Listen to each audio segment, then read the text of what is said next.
ব্যাপারটা তো অনেক কমপ্লেক্স, একটা ইউনিক সিচুয়েশন। আমি আমার সম্মানিত বিরোধী দলের নেতাদের চোখে আবেগ দেখি, কথায় দেখি, তবে একটা জিনিস এটাও দেখি যে কেন জানি প্রথম থেকেই আমাদেরকে জুলাইয়ের বিরুদ্ধে নিয়ে যাওয়ার একটা পায়তারা দেখতে পাচ্ছি। ঠিক যেমন, ঠিক আমাকে কথা বলতে দেন তো আমাকে আওয়ামী লীগ সরকার মনে পড়ে যায় যে আমরা যদি কোনো কথা বলতাম যুদ্ধাপরাধের বিচার চায় না, আমরা বলতাম তেলের দাম কত, যুদ্ধাপরাধের বিচার চায় না। আমি অনেকখানি ওই অ্যাটিটিউডটা দেখতে পাচ্ছি। সবচেয়ে বড় কথা, we have no problem with July সনদ। আমাদের প্রবলেম প্রক্রিয়া নিয়ে। আপনারা কোন প্রক্রিয়ায় করতে চাচ্ছেন, এবং আমরা আমাদের ডিসেন্ট, নোট অফ ডিসেন্ট আগে থেকেই দেওয়া। আমাদের প্রক্রিয়া ছিল, আপনারা দেখেন, উইথ ডিউ রেসপেক্ট, একদম রেসপেক্টের সাথেই বলি, আপনারা সেই সময় রেভলিউশনারি গভর্নমেন্ট করেন নাই কেন? নর্মাল গভর্নমেন্টে গেলেন কেন? ট্রানজিশনাল রেভলিউশনারি গভর্নমেন্ট করতেন।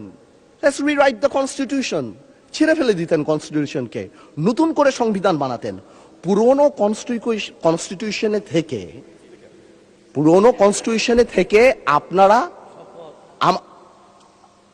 কনস্টিটিউশনে থেকে আপনারা সংবিধানকেই বাতিল করে দিতে যাচ্ছেন। এটা আসলে হয় না। It is unique.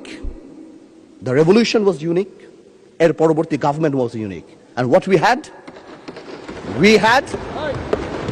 we had a quasi constitutional government.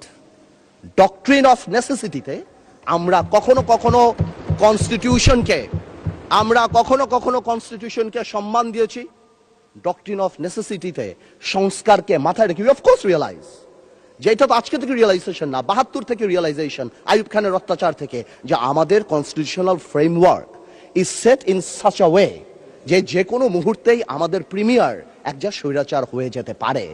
সে কারণে তো গণপরিষদ করা হয়েছিল। কিন্তু আজকেও সেটা আমরা দেখছি যে সেটা করতে যে দেখা গেছে রাষ্ট্রপতির ক্ষমতা কমাতে যে আমরা প্রধানমন্ত্রী বা ক্যাবিনেটের ক্ষমতা অনেকাংশে বাড়িয়ে দিয়েছি। দ্যাট ইজ দ্য ইস্যু, আর তো কিছু ছিল না। এই কারণেও এবার আমরা আমাদের কনস্টিটিউশনাল ফ্রেমওয়ার্ক রিয়েলাইজ করেছি উই নিড চেঞ্জ।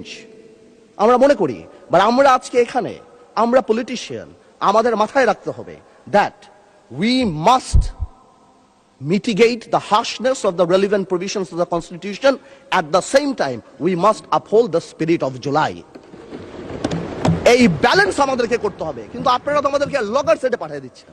আপনারা এখানে যারা বসা, আমার মাননীয় প্রধানমন্ত্রী